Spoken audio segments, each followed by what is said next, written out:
Another great episode. Also, Jonathan, have fun in Vietnam. We'll miss Thank you you. for 2 weeks.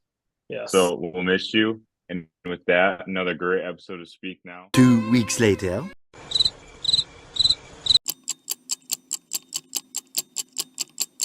Several months later.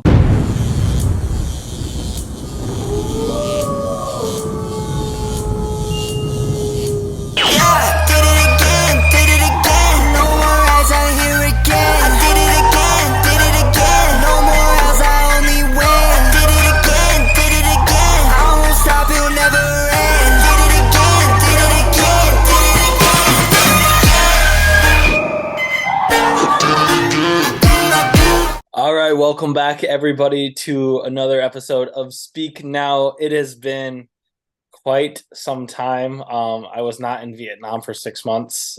We just didn't get back on it once I got back.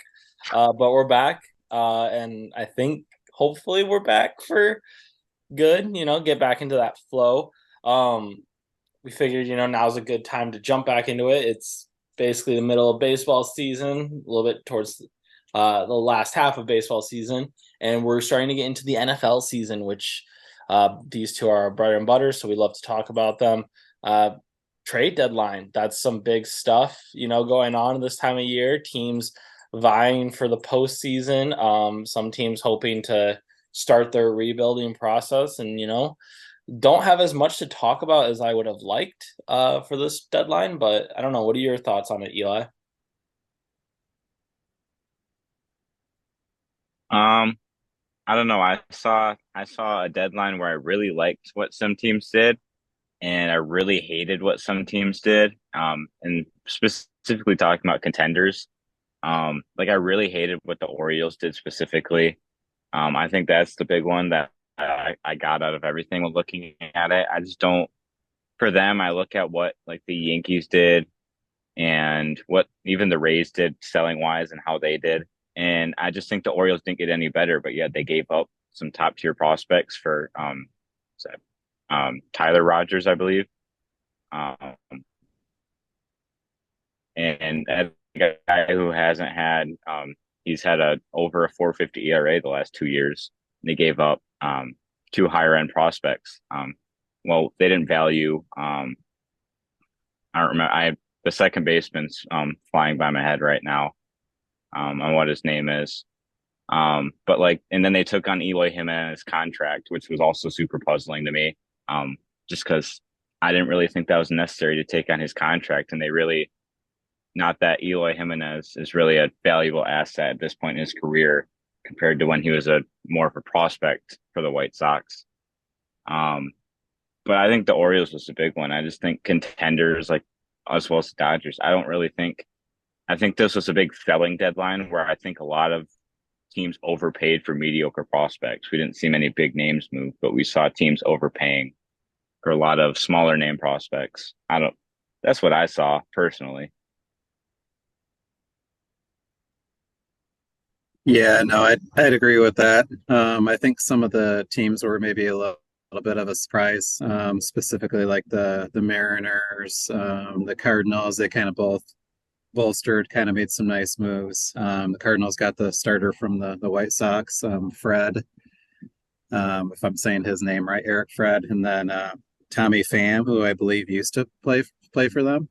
So good against left-handed pitching, and then they got a bullpen arm from the Rays, Sean Alexander. So I thought those were some nice moves, being in the thick of the wild card race, and the Mets similarly got Winker, as well as Blackburn, to kind of fill in a couple spots there. So obviously you mentioned the Dodgers. You know, whether it's short term or long term, they're willing to stick their necks out there. It really hasn't panned out for them in the past, at trade deadline. In the past they've gotten guys like Scherzer and things like that.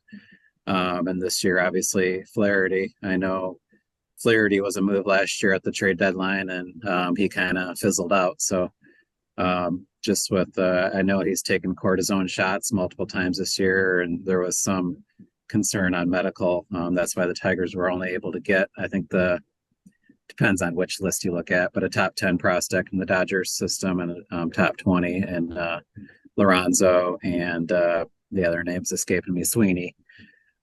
So kind of a couple couple bats, one in AAA and one in Single A. So yeah, so those are some of my observations. What about you, Jonathan? Yeah, I pretty much I liked what the Dodgers did in terms of like comparing them to the rest of like the contenders. I think, um, I thought that I like the Edmund trade if he can get healthy. I think he is a good versatile piece for them. Obviously they're familiar with Rosario. Um, Kevin Kiermaier is a nice defensive glove out there in the outfield. Flaherty provides some nice upside to a rotation that does have some depth. So I know they've struggled with injuries, but Kershaw getting healthy and stuff like that. Hopefully they can get Yamamoto back. I thought for in terms of like all like the contenders and like division leaders, I thought the Dodgers did the best. I still don't think they made like no like obviously grand like trade. Um some other winners that I had from this were the Pirates and the Royals, actually. Both teams that are vying for a wild card spot right now, but they're probably like a year, maybe like 2 years ahead of their rebuilding schedule. So they didn't really give out top prospects to go and try to make a run for it. They have this self-awareness to know where they're at as a organization. They got some nice pieces that can help them out. Pirates, especially with IKF and with uh, Brian De La Cruz. Both of those guys have multiple years of controls. IKF has another year after this one that he'll be under control, and Brian De La Cruz, I believe, is 27, 28, and he's under control until through his age 31 season, if I'm not mistaken. And I think that's just smart on their part. They have these guys that are not only can they help them offensively this year, but they actually going forward might be able to help the club when the club is trying to compete. Hopefully, as soon as next year, who knows? And yeah, Royals, just some nice pieces, short up some things. From a selling standpoint, I'd say the Marlins. The Marlins understood the assignment. They traded up pieces. They're trying to rebuild. They got rid of just about anyone that they could. They didn't lie to themselves and think about like, oh well, this guy, someone like Jazz Chisholm, who is super marketable, arguably face of the franchise type guy. No, he's not quite lived up to his billing, but they weren't going to be able to. They didn't choose to want to hang on to him for those reasons. They shipped him off to the Yankees. Losers, I agree with Eli. The Orioles, I think, really fumbled the bag hard on this one. I think now is the time for the Orioles. I get that they have a really good farm system, but you just don't know what the future holds. This is really a year where they could have made a trade, whether it be for Crochet, whether it be for Scooble, and really put themselves over the top, and they didn't do that. And I think that could easily end up costing them in the postseason. We'll see how Eflin pitches. We'll see how the Marlins guy that they got pitches, but they're really banking on a lot here. And I don't think that I don't know if it's really going to work out. Sir Anthony Dominguez, he's been super hit and miss. Like, I just don't think that the Orioles did enough to really secure their spot as not only a playoff team. They are definitely obviously probably going to be a playoff team, but the Yankees are right there. They could easily win this division, and then the Orioles are playing in the wild card or something. Who knows? And I just don't see. I don't know what those conversations obviously looked like for Scooble or Crochet, but I mean, I don't see how you give those guys, how you didn't try to get one of those guys. Another losers, I'm gonna throw in the Tigers and the White Sox from a selling standpoint. I think especially for the White Sox not trading Luis Robert and not treating Crochet, I think is just huge misses. Like, again, don't know what they were offered. Maybe they weren't offered that much. But as a team that has no business contending anytime while they're under contract, I just think you got to get rid of those guys. And for the Tigers, I know they traded some guys. I think that they should have probably try to sell a little bit more. I know that the hope is that hopefully they're only a couple of years away from contention. I think they're more realistically a few years away from contention, where again, now you're looking at paying Skubal and trading him when you don't get as much value for him. They probably should have traded him earlier in July to be successful. So that's kind of been my takeaways from the trade deadline. I don't think that any one team is in such a better position, but these small moves could definitely pay off for a playoff run. I do think one that I did forget, I think that actually did well when they didn't really do that much. I did really like the Guardians when it comes to a division leader standpoint. I think the Guardians, they acquired Alex Cobb in a pretty low risk trade. And he's a guy who can slot in the middle of their pitching rotation for a team who had Tristan McKenzie underperformed this year. I think that was pretty big. Obviously, he hasn't pitched yet this year, so that's a concern. But that's why you pay low and expect if you get something, then it's a win. And then I also like Lane Thomas, who I think he had 28 home runs last year, something like that.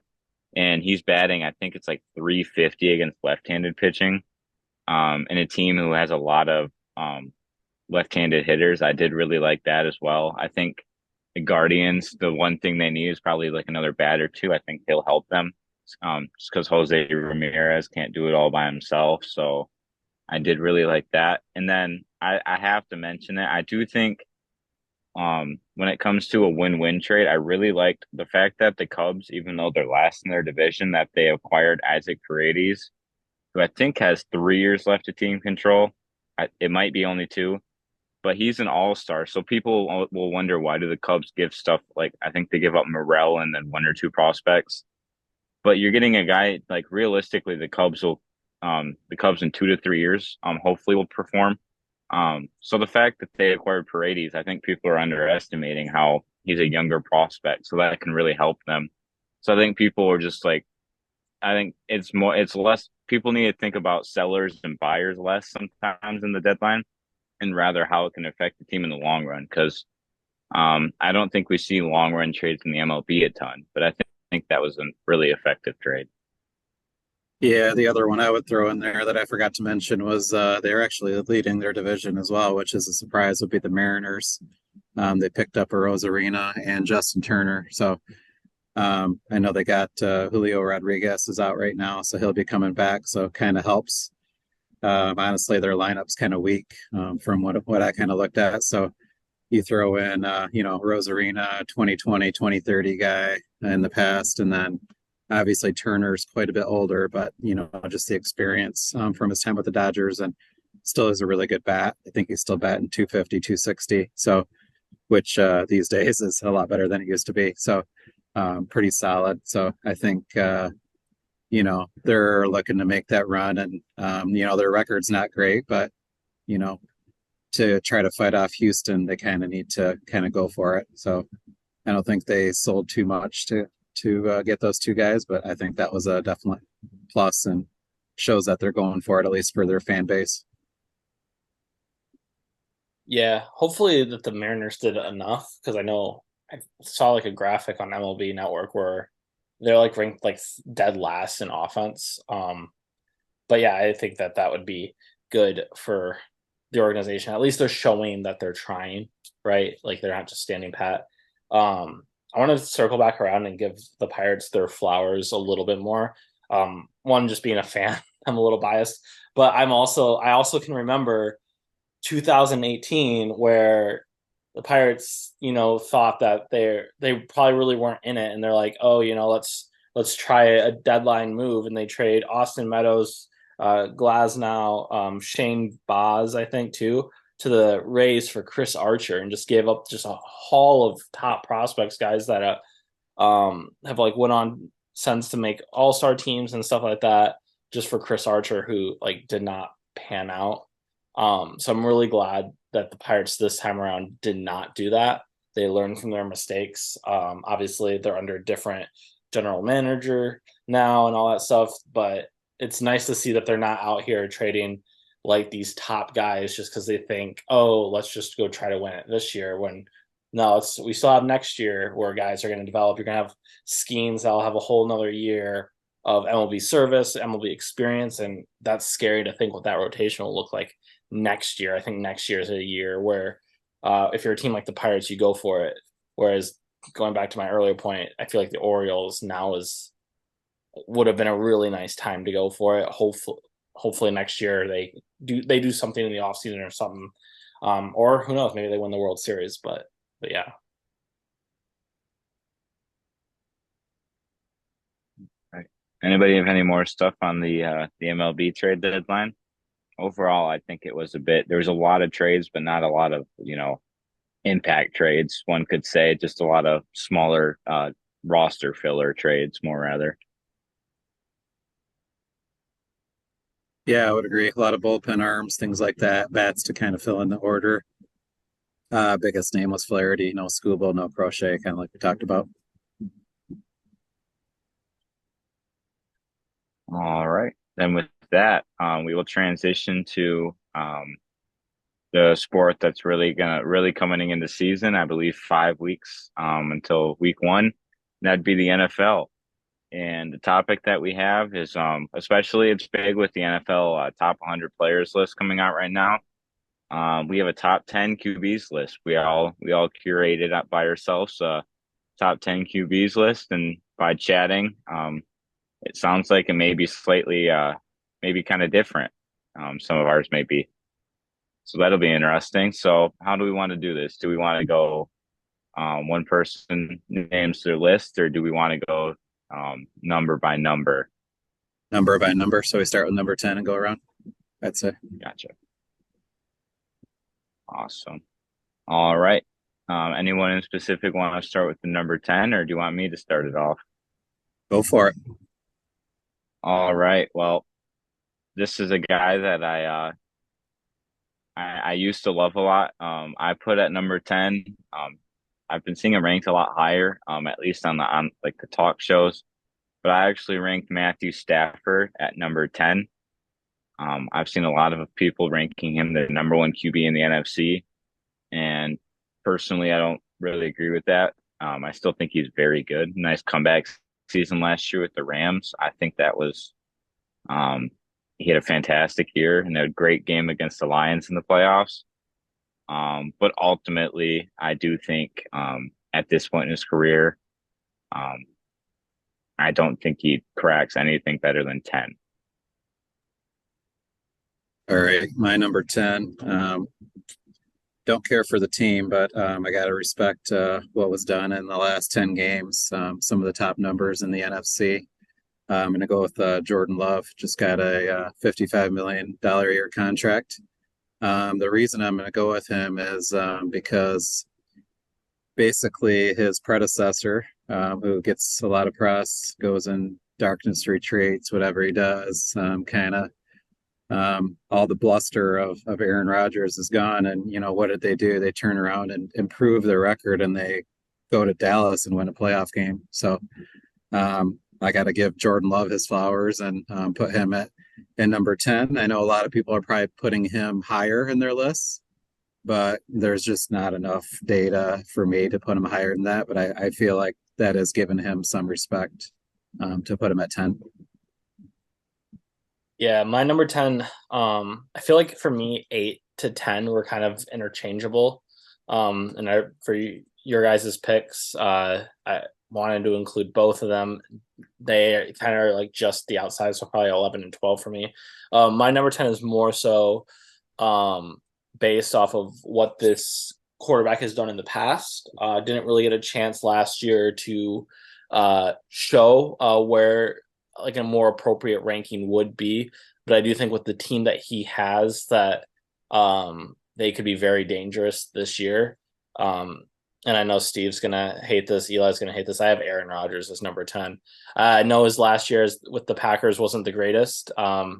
Again, didn't get to see what Aaron Rodgers and the Jets look like with that defense, that running game. He's got some weapons. I think that team could be really good, could be sneakily good.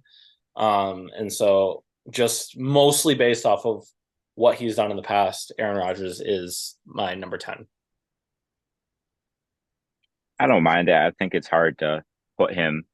He's right outside for me. It's hard to put him a lot lower because technically he didn't see a lot of regression last year. He didn't get a chance. So I don't mind that. All right. Well, number nine for me, it's one that I think it's a guy who severely regressed last year, and that I have concerns for this year, but he still sits in my top 10 and be Jalen Hurts. So I got him at nine. I just think last year, 15 interceptions was a bit scary for me. I just you didn't see him making the reads like he did the past year, and he has some of the more elite weapons in the NFL.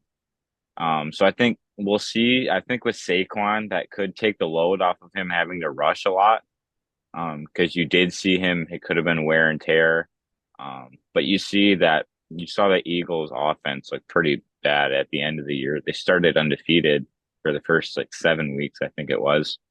But that playoff game, it was just it summed up their second half. They looked horrible. And I definitely think he was unfortunately a driving factor in that second half. I'm going to do a repeat of Eli's number 10 at nine. I'm going to do Matt Stafford. Obviously, he's got a Super Bowl under his belt. Just cannon arm is very clutch. Kind of when it comes down to it, I got to give Matt Stafford credit at number nine. Can't put him higher just because I know there's injuries are starting to creep up a little bit. He's getting a little bit older, things like that. Um, so yeah, I'm going Matt Stafford at nine. My number nine is Tua. I might be overselling him a little bit here, but I will give him his flowers. He led the league in passing yards last year. And you can make the argument about systems and all that kind of stuff. And I think you can make that argument with several of these top 10 quarterbacks about the systems they play in, yada, yada, yada. So it's like, I don't want to go too far into that. I know he hasn't had really any playoff success. They've fallen short there. I think they could be a team this year that actually really underwhelms. But based off of last year, just the weapons he has, I will put Tua at nine. Again, I feel like it within like the 9, 10, 11, 12 top quarterbacks, like those guys can be really interchangeable. So I don't think he's nine by a huge margin of guys that you have mentioned at all. But yeah, I'll put the passing yards leader at number nine. Yeah, two is a guy I had just fall outside my 10. I think the playoff success was the tough part for me because in big games he's always fallen short, especially against Buffalo. It's been a big one for him. My number eight will be a team that I don't particularly like. And I hate that they always end up with a good quarterback, but number eight's got to be Jordan Love. For some reason, these guys always find pretty solid quarterbacks. I'd like to see a full year out of him to really solidify it. Because I think that second half of the year was definitely special. So it's definitely a stepping stone for Jordan Love. I think he has a pretty solid receiving core now. They have a really young receiving core, so I'm interested to see how he works with them year two. And then I'm interested to see if how they compete with the Lions and the Bears even this year. So it'll be a competitive division. So I'm really interested about that. But I think Jordan Love, after how he performed last year, I do think he deserves to be at eight. I'm going to say, here we go for my number eight. I'm going to go with Dak Prescott. He did have 36 touchdowns last year. I mean, he has won 10 plus games, probably 6, 7 years in the NFL. He had CeeDee Lamb, 130 plus catches. Ferguson's become relevant. They didn't have much of a running game to speak of last year. You're always going to have most of these guys have good offensive lines, so he can't really use that argument. So, yes, there has been some missteps in the playoffs, but I know their defense kind of fell apart against Jordan Love last year as well. So, and Mike McCarthy is kind of leaving something to be desired as a coach. So, I got to give Dak Prescott credit at eight. Yeah, my number eight is, again, this is more based off of what this player has done in the past, as opposed to more recently. He struggled to stay healthy. I think when healthy, he can be a lot higher than where I have him right now. But I mean, I have to factor in availability. If you're not available, you're not really helping your team. And I think that if he struggles to stay available this year, I could see him falling out of my top 10. But Joe Burrow, um, I mean, I feel like besides like the Super Bowl appearance, uh, I feel like Joey B's kind of underwhelmed for Cincinnati. I feel like Cincinnati was supposed to be like one of the juggernauts, and they haven't had much more success outside of that year. Um, he's a great quarterback. Don't get me wrong; he can really go as high as like three or something, like 4 or 3 on this list. If he's healthy and performing well, he just hasn't had that. And for that reason, I have him at number 8. Also, wasn't as efficient as he has been last year when he was healthy. So I get the offensive line does play a role in that, but when you have the weapons that he had with like Jamar Chase, T. Higgins, Tyler Boyd, and stuff like that, I just feel like that team, which is now they're starting to have to break up some of the pieces, right? Tyler Boyd's gone, Joe Mixon's gone. It's like I feel like that team kind of missed that window for success. I'm sure the window will be wide open still with him, but yeah, I feel like they've just kind of underwhelmed. Yeah, I completely forgot about Joe Burrow, so that's a tough look. Oh well, that's rough. I'm gonna act like he didn't deserve to be on here with Tua, but anyway, my number 7, it's gonna be Dak Prescott. And I do think he's a guy I could see him falling out of my top 10 after this year. I think he does always perform well stat wise. He always tends to win enough games for the Cowboys. I'm iffy on this year. I don't know their defense. Um, their defense played well last year when it comes to scoring touchdowns for them. With Deron Bland, but I'm still not convinced with the Cowboys, especially with the Eagles improving again. So I'm not quite sure, but I do think Dak tends to always connect well with CD Lamb and then Jake Ferguson last year. So we'll see where that goes, but I think it's hard to keep Dak Prescott off your top 10. So I got him at 7. I'm gonna go hometown at 7. I'm gonna go Jared Goff, just for leadership. He's done what has never been done in Detroit. He's won multiple playoff games. You can talk about great offensive line. Honestly, he's made the weapons better around him. I know coaching's been a factor, all those things. But just seeing just all the pressure put on by the city of Detroit and the support and things like that. This guy's just throwing ropes, things like that. Just hitting everybody on a dime. So that game against Stafford was amazing. Just they were just going toe to toe in that game. So to come out and win that game with all that pressure and all the attention on Stafford coming in to take out Detroit, kind of revenge, however you want to look at it. Goff won for the city of Detroit and went on and won another game. So I got to give Jared Goff number 7. Yeah, Eli and I have the same number 7. I have Dak there. Dak's just, I feel like, been really consistently successful in terms of regular season success for the Cowboys. He's someone that I kind of agree with you, Eli. I could see him, depending on how this year goes, either falling out of the top 10 or like potentially like rising if he goes to another team after this year. I could see Dak being someone that's like a Matthew Stafford, where you put him on like another team, you get him out of Dallas, out of the distraction of Jerry Jones, and who knows, like maybe he can go win a Super Bowl. I think he's got the arm talent to definitely do that. Maybe someplace like, I don't know, like Pittsburgh or somewhere in, like, you can insert whatever team. And I feel like he's someone that could definitely go somewhere, have more success, win some playoff games, once he be out of that Dallas distraction. Dallas obviously is one of the premier organizations in the NFL, but it comes with some heavy noise. And I think that Dak getting into a new system, getting into a new environment could actually be really beneficial for him. But through his consistency, I can't see him any higher or lower than 7. Let's see, at 6, I have Mr. Detroit Lion himself, Jared Goff. I think it's hard to put him any lower just because, he's one of the top passing yards leaders in the past 2 years. He's super efficient this past year. He threw, I believe, 30 touchdowns. He had a little stretch where he was throwing some picks, but at the end of the year, he kept it really clean. They have a great offensive line. He does. Jared Goff is fantastic in the play action. I think that team thrives in play action, and especially with a guy like Jahmyr Gibbs this past year, I think that's what really accelerated Ben Johnson's offense. And I think Jared Goff needs a lot more credit than what he gets for how he executes Ben Johnson's offense.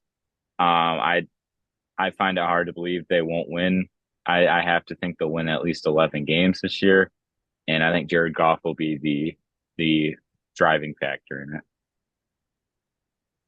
it. Number 6, I'm going to go with the rookie. I'm going to go with CJ Stroud.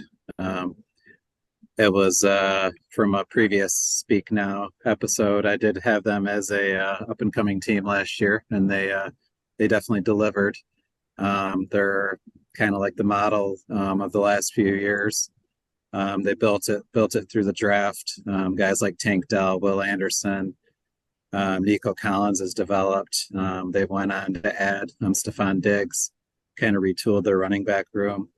And Stroud is just as cool as they come. He doesn't have to run. He doesn't have to risk injury, things like that. He just makes his team better, and he has plenty of weapons around him.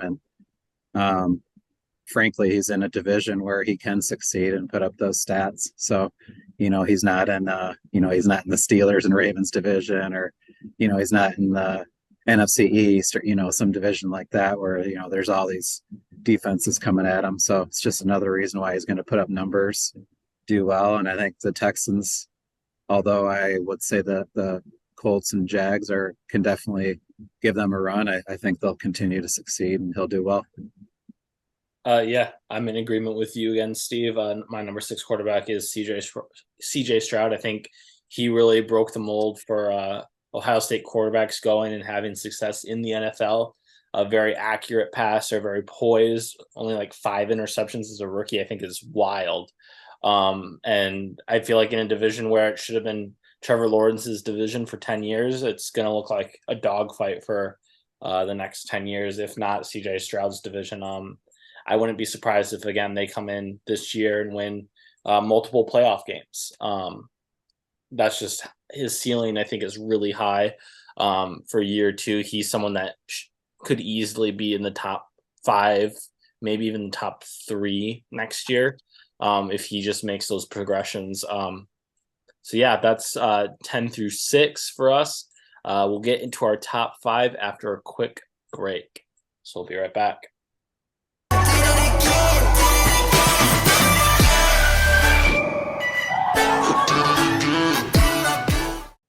All right, welcome back from that break. We were going over our top 10 QBs. We are at number 5. Eli, you want to give us your number 5? I sure do. Number 5 would be the previously mentioned by, I believe, Mr. Steve Malone. It'd be CJ Stroud. It's crazy to think I'm putting a second year that high. I wasn't super high on him coming out. Mostly just because of the Ohio State track record. But CJ Stroud was arguably a top 3 quarterback last year, stat wise. Only like Jonathan mentioned, only 5 picks last year is absurd for a rookie. He was able to go through all his reads at such a high level for how young he is. So CJ Stroud is number 5, and I expect them to win that division. Bearing Jacksonville or Tennessee or Indianapolis, some of them drastically improving. Yeah, I'm going to go with the guy that Eli left off his list at number 5. I agree on back to CJ Stroud. Yeah, definitely. He's kind of taken things by storm, like we talked about. So yeah, definitely agree with that 100%. I'm going to go with Joe Burrow at number 5. I do agree with Jonathan. He did start of last year, not was very kind of mediocre, small throws, things like that. Jamar Chase never really took off with him. In fact, I think Jake Browning probably did just as well as the year went on. So not really supporting my pick with saying all that, but I'm going to go a little bit on history, just with some of the playoff success and some of the success also against the Chiefs that they've had, or near misses, wins, things like that. So highly efficient. Does have weapons like we've talked about with really pretty much all these quarterbacks, and just kind of Joe Cool, right? So I can't put him lower than number 5. If he does have another year where he gets hurt or another injury, kind of like you guys have talked about, maybe he just falls right off this list. But I got to stick him at number 5 for now. Yeah, yeah. My number 5 is a guy that's super efficient. Probably doesn't get as much respect as he probably should, just because of the system that he is in and the team that he has around him. I think just another year like he's had the last couple of years should really solidify this ranking. But I mean, I went to the Super Bowl this last year. Probably they would have went the year before if he's healthy. So Brock Purdy is my number 5 guy. Again, super efficient. He great value pick as being Mr. Irrelevant, but he's proved that he's more than just that he is a viable quarterback option in this league. I think number 5 will probably be around his ceiling. But I do think that as he continues to produce well under Shanahan, I think he'll continue to get more respect. And, people can say the system stuff all they want. They can say the good teams stuff all they want. But, I think as time goes on, as he continues to play in that system and continues to learn and grow, I think it will continue to make him a better quarterback. I mean, there was always the argument for so many years of, is Brady a system quarterback, with McDaniel, is it in those defenses? And then Brady goes to Tampa and wins a Super Bowl. Not saying that Brock Purdy's on Brady's level, but with these late round quarterbacks that see early success, you question, is it sustainable? I think Brock Purdy's is, and that's why he's my number 5. Yeah, at number 4, I have the reigning MVP. I have Lamar Jackson at number 4. He's a tough one for me because I think as a passer, I think he's near like 8, 9, 10 when it comes to passing. And everybody always comes to his defense saying it's receiving core. But I think that's said a little too often. I think at some point it does become the quarterback. But the legs is what separates him. I do think his MVP season was a bit weak, but you can't, and I think his playoff success is a bit questionable. However, I do think Lamar Jackson, I do think he's still a top 5 quarterback in the NFL. I think this year, I think with another year, Zay Flowers, progressing on a healthy Mark Andrews, I do think, once again, I think Baltimore will be, up there, with KFC. It's finger licking good. Not KFC, holy cow. With Kansas City. Oh, with Kansas City as as a top team. uh, but yeah, that's Lamar Jackson at 4. Oh. All right, I have to get Eli some food here shortly. No Joe Burrow, KFC. I don't know what's going on here. Yeah, something's wrong. I'm gonna go. I think he had a little bit of a. I don't know. I don't even know if it's necessarily a down year, but I'm gonna go with Jalen Hurts at number 4. I really think a lot of their stuff last year was they put a little bit too much faith in DeAndre Swift. I think Nick Sirianni bit off more they can chew, lost his coordinators to head coaching jobs. And they just got a little too overconfident, weren't really prepared. And, their defense didn't perform like they have in the past either, with their pass defense and things like that. So Jalen Hurts is still a major weapon, 800 plus yards. I still think they'll run their little tush push play. Just maybe not quite as well without Kelsey, but Hurts really kind of makes that play, to be honest. And you still got AJ Brown, you still got Devontae Smith, you still got Dallas Goedert. Now you got Saquon Barkley, to what Eli brought up earlier. And Hurts is still a major weapon, still a top five quarterback in my mind. So I'm going to put Hurts at number 4. Yeah. My guy at number 4 is potential MVP year coming up. Definitely is going to be a candidate. Super efficient, has done just wonders for his team the last couple of years. And I'm all in on this guy. I'm surprised you guys didn't have him higher. It's Jared Goff. I think without some of the questionable calls of Dan Campbell in that 49ers game, this Lions team was going to the Super Bowl last year. And I think that they should definitely be vying for one this year. I think anything really less than a Super Bowl appearance, maybe like NFC Championship appearance, would be a bust of a season for this team. I just think sky's the limit. Jared Goff has proven that not only is he an efficient and effective quarterback, but definitely an elite one. And I think that gets more recognized this year. I think he'll get some MVP votes as this team continues to have great success. I'm all in on JG. I appreciate that, Jonathan. I mean, to be honest, he should have had some last year, but even that, I think this year, now that they're actually taking him seriously, I don't disagree. Let's see, we're up to number 3, top 3. I do think, Jonathan, I think that your comment about this guy, I do think this guy personally, I think he is a top. I think he can crack higher than number 5. I have Brock Purdy at 3. I just think personally, you could say, oh, he's a system quarterback, like you said.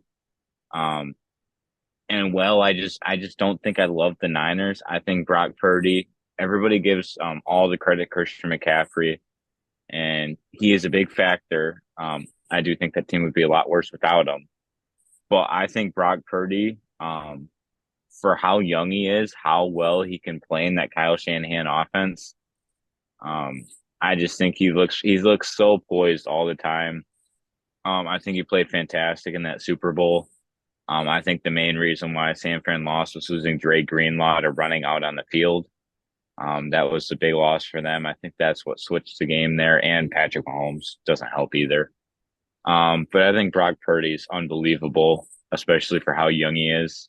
And I think even without Brandon Ayuk, they still have Juwan Jennings, and then Deebo Samuel, George Kittle, Christian McCaffrey.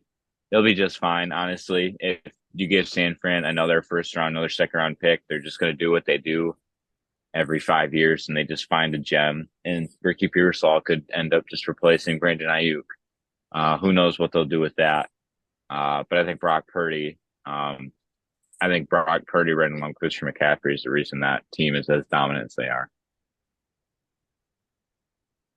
Yeah, I mean, there's no doubt that Brock Purdy's the best value quarterback in the NFL. No one can, argue that. The only argument would be, I guess, Patrick Mahomes at this point. But so yeah, I can't argue that. I don't have Purdy on my list. I did have him at number 11. Just need a little more data. If I name all the 10 guys on my list, I would not put, if I put any of those guys on the 49ers, I think they would do just as well. So I'll see another year and see what Purdy does. So my number 3 is Lamar Jackson. So yeah, I mean, multiple MVPs. They ran into Kansas City. What are you going to say? They destroyed Houston. Pretty much everybody in their path last year. Lamar had a great year. He's a weapon. He doesn't get enough credit for how good he is as a quarterback, just beyond his legs. So, yes, what would get him higher on this list would be more success in the playoffs. But I think you could say that about quite a few guys on this list. So I'm going to go Lamar, number 3. Yeah, I have Josh Allen as my number 3 guy. Just again, feel like he's someone where we put a lot of lofty expectations on, hasn't quite lived up to that. And I think with Lamar's season last year. I think Lamar, for me, jumped him in the rankings this year, but I think it's very neck and neck. It's really interchangeable right here. Would like to see him have more success in the playoffs this next year. If he beats like Patrick Mahomes in a playoff game, like we're talking like he's solidified number 2 in the argument for number 1 just based on his talent. Josh Allen is my number 3 quarterback. Yeah, my number 2 would be Josh Allen. I think Josh Allen, especially my thing that impressed me the most about him was how coming out of college, he was labeled as a bust by pretty much everyone saying, he's inaccurate, this and that. And I think he's done a fantastic job doubting the hater, just really silencing the haters. My tough thing with him, once again, he can't get past the Chiefs. I do think the year where the Chiefs managed to beat them in that OT where they didn't even get a chance, I think that game Josh Allen played out of his mind. So part of me thinks that Josh Allen's played well enough for me to not really knock him that much with it. Just because he played out of his mind in that game. And it just so happened Patrick Mahomes, like he usually does, also played to the level of the opposing quarterback, if not better. But Josh Allen's the combination of he rushes pretty much with the best of them quarterback wise. He's the bulldozer. He's not as fast as Lamar, but the way he runs the ball is just as effective in its own way, especially in the short yardage. Him and Jalen Hurts are way above the rest with how they run in short yardage for QBs. But yeah, I think this is a big year for Josh Allen. The only concern is his wide receiver corps being lesser than what it has been since him and Stephon Diggs were one of the best wide receiver quarterback duos in the NFL for the past 4 years. Yeah, I also had Josh Allen. I mean, I kind of think the only thing really holding him back is, himself at times. Obviously, you got the Kansas City effect, which is kind of affecting everybody in that conference at this point. And really, the other thing holding him back is Sean McDermott at times. The guy's kind of really out there, and I think kind of, the factor of Andy Reid or other better coaches like Harbaugh and things like that. Josh Allen, he's kind of, like you said, short yardage, unstoppable. I do think they added Curtis Samuel. They got Shakir. They got Keon Coleman. I think they can easily make up for Stephon Diggs. So, and he's just a weapon. So, Josh Allen, number 2, no doubt. I alluded to this with my number 3 pick, but number 2 is Lamar Jackson. Going into last year, I was someone that thought Lamar Jackson was the most overrated quarterback in the NFL, and boy, did he make me eat my words this last year. Credit Todd Monken a lot for using him in just ways that were deadly to other teams. I think pairing him with Derrick Henry could be very lethal too. To Eli's credit earlier, he hasn't really had the playoff success that you would like for a quarterback of his pedigree. I'll be honest, I don't know if that changes that much with just how much of a dogfight the AFC is. And if he plays like a team like the Steelers in the playoffs, it just feels like they're a team that kind of has his number. So yeah, I think number 2 is as high as you'll see him on this list, just based on who the number 1 guy is, which I'm assuming is consensus for all of us. So I left Patrick Mahomes off my list, actually. Probably thinking about KFC. Oh yeah, no, actually, Colonel Sanders number 1. No, I have a Tom Brady at 46 at number 1. No, it's Patrick Mahomes. It's hard not to put Patrick Mahomes, 3-time Super Bowl winner, pretty much in the MVP race every year, if not winning it. I think that'll be going for the next. I mean, he's a threat to win it literally every year of his career until he shows regression. I think the receiving corps got better. I think Marquise Brown is a fantastic addition. I'm not a fan of the Xavier Worthy pick, but Mahomes always doesn't matter what receiving corps he has, he always wins. And then obviously Isaiah Pacheco at running back has been good as a check down for him as well. He does everything that you want in a quarterback. He will scramble for a 30-yard gain on you when they go four wide. If you don't have a gut linebacker watching him and you leave him, he'll throw it over your head and throw it right down. He'll throw anywhere. He'll do anything. It's hard to have a single knack on Patrick Mahomes. Other than his brother is extremely annoying. I think that's the worst trait about Patrick Mahomes. And if that's the worst thing you can say about Patrick Mahomes as a football player, that means he is one of the best. Yeah, I think to add to that, if you look at that top 100 list, there is not one Kansas City Chief between 11 and 100. So, what does that tell you what does that tell you about Patrick Mahomes? You got Chris Jones, Travis Kelce, and obviously Patrick Mahomes in the top 10. Other than that, you don't have another Chief on that entire list. So Patrick Mahomes, with his playmaking ability to win games, that's just easy number one. Yeah, I have nothing to add. I really wanted to find a reason to not put him at number one, just from honestly just fatigue of him being there. But yeah, we're gonna see him probably be number one on this list for quite some time to come. Unfortunately. All right. Is there anybody have a quarterback other than obviously me forgetting Joe Burrow? Anyone when it comes to somebody that just fell off the list? I know people mentioned one here and there when it comes to a quarterback that was just off their list, but just any other insights, I should say.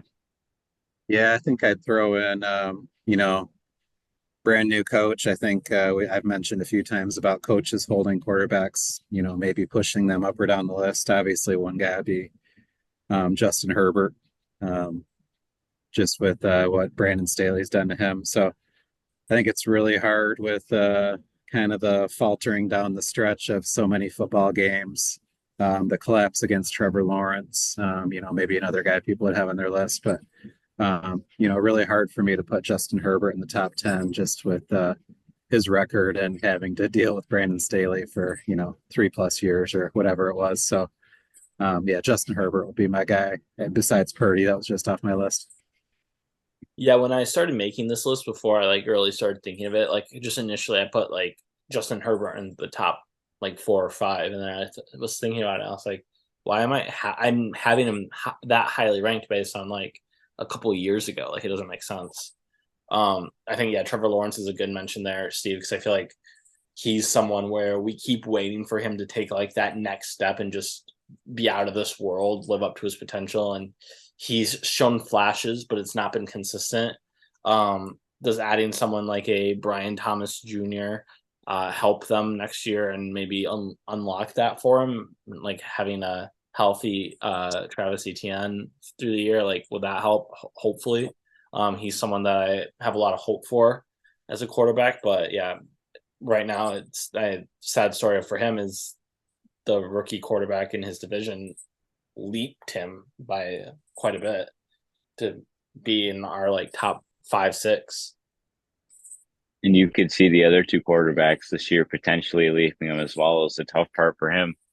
I could see Will Levis making a jump with their additions, and I could see Anthony Richardson becoming a Jalen Hurts, Josh Allen mold pretty much. So that's the tough part with him. I would agree with that. I think another guy. Go ahead, Steve.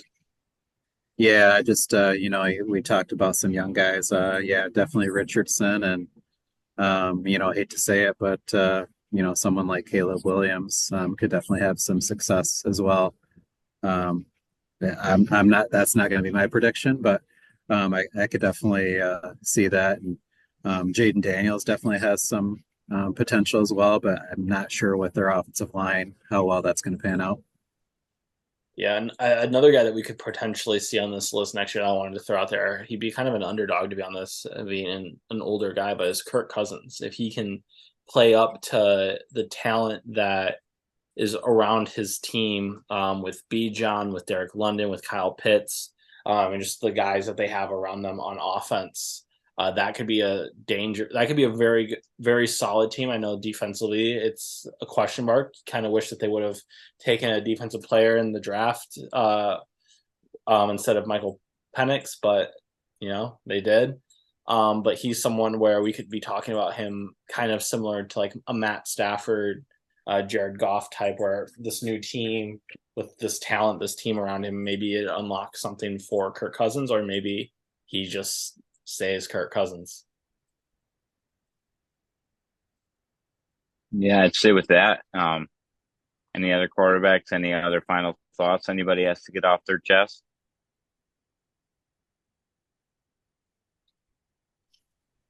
All right. With that, I'd say it was good to be back, fellas. Good to be back to speak now. It was a little hiatus. Glad you got back safe from Vietnam, Jonathan. I don't think I ever told you that, so we'll act like you just got back, and that's why we haven't recorded. But other than that, I think that would be the end of our episode. So speak now or forever hold your peace. Peace. Peace.